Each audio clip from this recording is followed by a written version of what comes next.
আল্লাহর ইচ্ছা বান্দার প্রতি অর্জন কর নবীর খুশি, নবীর প্রেমে গুনাহ মাফের খবর শুনেছি। মুসলিমি নামে কয়জন ভেবেছি, হায় রে কয়জন ভেবেছি। আল্লাহর ইচ্ছায় কাজ করো, রাসূল প্রেমিক মুর্শিদ ধরো। আল্লাহর ইচ্ছায় কাজ কর। এই স্যার হাসেন কিল্লাই, হ্যাঁ আরে ধন্যবাদ জানাইছে মি, আনে তো হারেন নো। আল্লাহর ইচ্ছায় কাজ করো, রাসূল প্রেমিক মুর্শিদ ধরো। দুজাহানের সুখের ভান্ডার তোমায় দিয়েছি। মুসলিমি নামে এই কথাটি কয়জন ভেবেছি, হায় রে কয়জন ভেবেছি। যেই মুর্শিদে আল্লাহর ইচ্ছায় কাজ করে যায় সর্বদাই, যেই মুর্শিদে আল্লাহর ইচ্ছায় কাজ করে যায় সর্বদাই, সেই মুর্শিদের ইচ্ছায় আমি মিশে রয়েছি। মুসলিমি নামে এই কথাটি কয়জন ভেবেছি, হায় রে কয়জন ভেবেছি। মারহাবা। আমার দিকে তাকান, একটুখানি ব্যাখ্যা করি। আল্লাহকে পাইতে হলে রাসূলের কাছে যাইতে হবে, কোরআন থেকে প্রমাণ। আর রাসূল তো চলে গেছে বন্ধু, রাসূলকে আপনি আমি প্র্যাকটিক্যালি পাবো না, যদিও কেউ রাসূলের সাচ্চা আশিক ওই স্বপ্ন যুগে পাবো। আর পাইতে হলে আপনাকে হাদিস শরীফের মধ্যে এসেছে বন্ধু, আপনাকে হক্কানি আলেম, হক্কানি আল্লাহর ওলির সাথে প্রেম করতে হবে। এই প্রেম আপনাকে নিয়ে দিবে বন্ধু মদিনায়। আর মদিনা হলো আল্লাহ পাওয়ার টিকিট কাউন্টার। মদিনা থেকে টিকিট কাটবেন, আল্লাহ টিকিট কাটার পরে বলবে ইউ গো টু প্যারাডাইস, তুমি চলে যাও জান্নাতে। অন্যথায় বলবে you have to go to hell, must be, তোমাকে চলে যেতে হবে জাহান্নামে। তুমি কি করবা? এই জন্য বন্ধু তুমি বাস্তবতাকে অস্বীকার করবা না। বাস্তবতাকে যে অস্বীকার করবে তার মতো বিবেকহীন আর কেউ হতে পারে না। আল্লাহর হাবিব বাস্তবতাকে কখনোই তিনি কি করেন নাই, আল্লাহর হাবিব বাস্তবতাকে কখনোই তিনি কি করেন নাই, দূরে ঠেলে দেন নাই, ইগনোর করেন নাই, বয়কট করেন নাই, বরং তিনি বাস্তবতাকে মূল্যায়ন করেছে। যেমন আমি আপনাদেরকে বলি এক্সাম্পল, এই পরিবেশের সাথে আমার আলোচনা চলতেছে, দুইজন মিলে কথা বলতেছেন, দুইজন মিলে হাসতেছেন। আমার কাছে আফসোস লাগে, এখানে কি হাসির কিছু আছে? এখানে যাই বলছি বিবেকের খেলা, জ্ঞানের খেলা, এটাকে কাউন্ট করার খেলা। আমার দিকে তাকান বন্ধু, এই যে আমি বললাম আপনি যদি পৃথিবীর বুকে যদি আপনি বাঁচতে চান, পৃথিবীর বুকে যদি আপনি কিছু করতে চান, তাহলে রাসূলকে ফলো করতে হবে। আল্লাহ যদিও স্রষ্টা কোনো কিছু ডিরেক্টলি পাই নাই, যা পাইছি রাসূলের মাধ্যমে। আমার দিকে তাকান, আল্লাহর হাবিবের কাছে একদিনে ইহুদি আসলেন দিন সম্পর্কে জানার জন্য। ইহুদি যখন আসলো, আসার সময় তিনি ওট নিয়ে আসছেন। কি নিয়ে? তিনি ওটটাকে ছেড়ে, আমার দিকে তাকান, কত গুরুত্বপূর্ণ বিষয় দেখেন, বাস্তবতাকে নবী কিভাবে মূল্যায়ন করেছে। আপনাকেও বাস্তবতা মূল্যায়ন করতে হবে। আল্লাহর হাবিব চাইয়া দেখলেন এই লোকটা একবার তার ছাড়া ওটের দিকে তাকায়, আর একবার নবীজির কথার দিকে তাকায়, আর একবার ওটের দিকে তাকায়, আর একবার আমার নবীজির বয়ানের দিকে তাকায়। নবীজি বুঝতে পারলেন যে তার মনটা কোথায়, ওই ওটের দিকে। কারণ ওই তৎকালীন সময়ে বন্ধু মরুচারীদের জন্য গুরুত্বপূর্ণ একটা দৌলত ছিল লাল ওট। সুবহানাল্লাহ বলেন না কেন? এই জন্য আমার নবী বলেছেন তুমি গিয়ে চলে আসো, তাকে বেঁধে আসো। এই আল্লাহ বলেছেন B the friends of Allah have nothing to fear or two regret. আলা ইন্না আউলিয়া আল্লাহি লা খাউফুন আলাইহিম ওয়া লা হুম ইয়াহজানুন। অস্বীকার করার সুযোগ আছে নেই।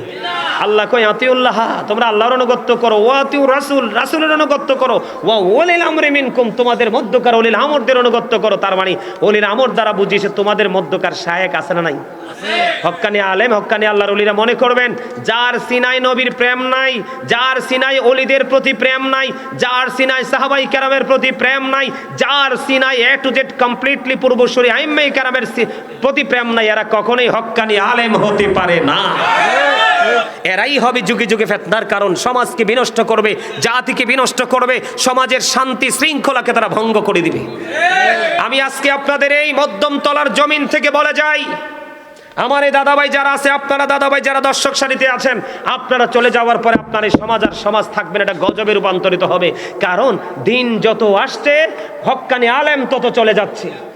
আল্লাহ কিন্তু আপনার কি এলেম উঠিয়ে নিবে, আলেমদেরকে উঠিয়ে নেওয়ার মাধ্যমে। আলেম চলে যাবে, তার সিনাই করে এলেমও, মূর্খতার সংখ্যা বৃদ্ধি পাবে, সমাজের মধ্যে জাতির মধ্যে ফিতনা সৃষ্টি হবে। জোরে জোরে কোন ঠিক না ঠিক? এটা অলরেডি আমাদের দেশে শুরু হয়ে গেছে। আপনার যে যাকে ভালোবাসে সে এত বড় অন্যায় করেছে, তারপর ওইটাই তার কাছে রাইট। এটা হলো আবেগী, আবেগ দিয়ে তাৎক্ষণিক সময় চলা যায়, চিরস্থায়ী জীবন গঠন করা যায় না। চিরস্থায়ী জীবন গঠন করতে হলে আপনাকে হতে হবে এক্সপেরিয়েন্স ম্যান, তার মানে বিবেকবান। তার অন্যতম একটা নিদর্শন বন্ধু, গজলটা পরে গাই, আলোচনাটার মোড়টা নষ্ট হয়ে যাবে, পরে আমি আরেকটা বিষয় আলোচনার জগতে ঢুকবো। কিন্তু 2 ঘন্টা দিয়ে গেছে, ওয়াজটা শেষ করে দিতে হইব। হ্যাঁ,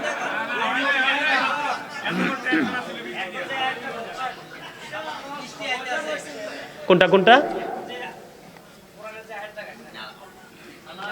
আচ্ছা, ওই যে আলা ইন্না আউলিয়া আল্লাহি লা খাউফুন আলাইহিম ওয়া লা হুম ইয়াহজানুন।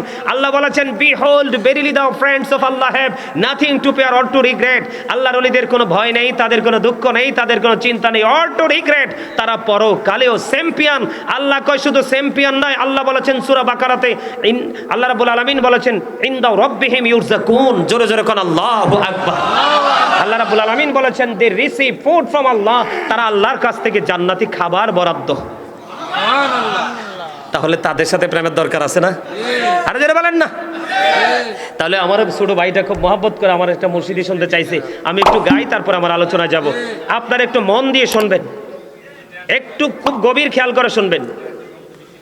ইসলাম কি জানতে চাইলে উত্তর হবে কি? মুসলিম নামে এই কথাটি কয়জন ভেবেছি, হায়রে কয়জন ভেবেছি। ইসলাম কি জানতে চাইলে উত্তর হবে কি? মুসলিম নামে এই কথাটি কয়জন ভেবেছি, হায়রে কয়জন ভেবেছি। আল্লাহ চান, আল্লাহর ইচ্ছা বান্দার প্রতি অর্জন কর নবীর খুশি। আল্লাহর ইচ্ছা বান্দার প্রতি অর্জন কর নবীর খুশি। নবীর প্রেমে গুনাহ মাফের খবর শুনেছি। মুসলিম নামে এই কথাটি কয়জন ভেবেছি, হায়রে কয়জন ভেবেছি। আমার এই কথার দলিল হলো আল্লাহ রাব্বুল আলামিন বলেছেন, কুল ইন কুনতুম তুহিব্বুনাল্লাহ ফাত্তাবিউনি ইউহিব্বুকুমুল্লাহু ওয়া ইয়াগফির লাকুম যুনুবাকুম আল্লাহু গফুরুর রহিম। আল্লাহ বলেছেন, সে বলুন, ইফ ইউ ডু লাভ আল্লাহ, যদি তোমরা আল্লাহকে ভালোবেসে থাকো, ফলো মি মুহাম্মদ সাল্লাল্লাহু আলাইহি ওয়াসাল্লাম, মুহাম্মদ সাল্লাল্লাহু আলাইহি সাল্লামের অনুগত হয়ে যাও, আল্লাহ উইল লাভ ইউ, আল্লাহ তোমাদেরকে ভালোবাসবে, এন্ড ফরগিভ ইউর সিনস, আল্লাহ তোমার জীবনের গুনাহগুলি মাফ করে দিবে। আল্লাহ গিনি দলিল, আর দলিল লাগবো নি? অবিশ্বাস যেতে করবো হেতের ইমান থাকবো নি? আল্লাহর ইচ্ছা বান্দার প্রতি অর্জন কর নবীর খুশি। নবীর প্রেমে গুনাহ মাফের খবর শুনেছি। মুসলিম নামে কয়জন ভেবেছি, হায়রে কয়জন ভেবেছি। আল্লাহর ইচ্ছায় কাজ করো, রাসূল প্রেমিক মুর্শিদ ধরো। আল্লাহর ইচ্ছায় কাজ কর। এই স্যার হাসেন কিল্লাই? হ্যাঁ, আরে ধন্যবাদ জানাইছে মি, আনে তো হারেন নো। আল্লাহর ইচ্ছায় কাজ করো, রাসূল প্রেমিক মুর্শিদ ধরো। দুজাহানের সুখের ভান্ডার তোমায় দিয়েছি। মুসলিম নামে এই কথাটি কয়জন ভেবেছি, হায় রে কয়জন ভেবেছি। যেই মুর্শিদে আল্লাহর ইচ্ছায় কাজ করে যায় সর্বদাই, যেই মুর্শিদে আল্লাহর ইচ্ছায় কাজ করে যায় সর্বদাই, সেই মুর্শিদের ইচ্ছায় আমি মিশে রয়েছি। মুসলিম নামে এই কথাটি কয়জন ভেবেছি, হায় রে কয়জন ভেবেছি। মারহাবা। আমার দিকে তাকান, একটুখানি ব্যাখ্যা করি। আল্লাহকে পাইতে হলে রাসূলের কাছে যাইতে হবে, কোরআন থেকে প্রমাণ। আর রাসূল তো চলে গেছে বন্ধু, রাসূলকে আপনি আমি প্র্যাকটিক্যালি পাবো না, যদিও কেউ রাসূলের সাথে আশিক হয়ে স্বপ্ন যুগে পাবো। আর পাইতে হলে আপনাকে হাদিস শরীফের মধ্যে এসেছে বন্ধু, আপনাকে হক্কানি আলেম, হক্কানি আল্লাহর ওলির সাথে প্রেম করতে হবে। এই প্রেম আপনাকে নিয়ে দিবে বন্ধু মদিনায়। আর মদিনা হলো আল্লাহ পাওয়ার টিকিট কাউন্টার। মদিনা থেকে টিকিট কাটবেন, আল্লাহ টিকিট কাটার পরে বলবে ইউ গো টু প্যারাডাইস, তুমি চলে যাও জান্নাতে, অন্যথায় বলবে you have to go to hell, must be, তোমাকে চলে যেতে হবে জাহান্নামে। তুমি কি করবা? এই জন্য বন্ধু তুমি বাস্তবতাকে অস্বীকার করবা না। বাস্তবতাকে যে অস্বীকার করবে তার মতো বিবেকহীন আর কেউ হতে পারে না।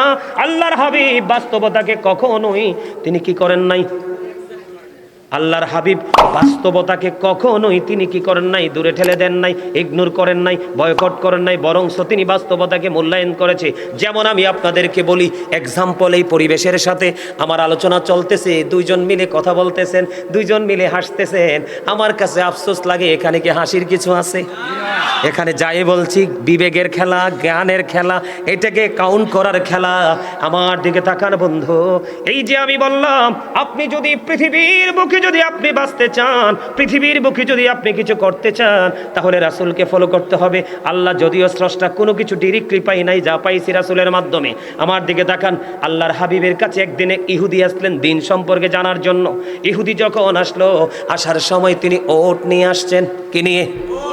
তিনি ওটটাকে ছেড়ে, আমার দিকে তাকান, কত গুরুত্বপূর্ণ বিষয় দেখেন, বাস্তবতাকে নবী কিভাবে মূল্যায়ন করেছে। আপনাকেও বাস্তবতা মূল্যায়ন করতে হবে।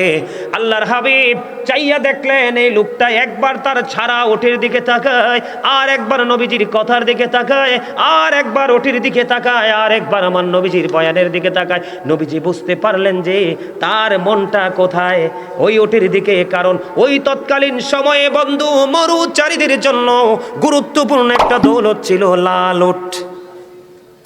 সুবহানাল্লাহ বলেন না কেন? এই জন্য আমার নবী বলেছেন, তুমি গিয়ে তোমার ওটটাকে বেঁধে আসো। সুবহানাল্লাহ বলেন না?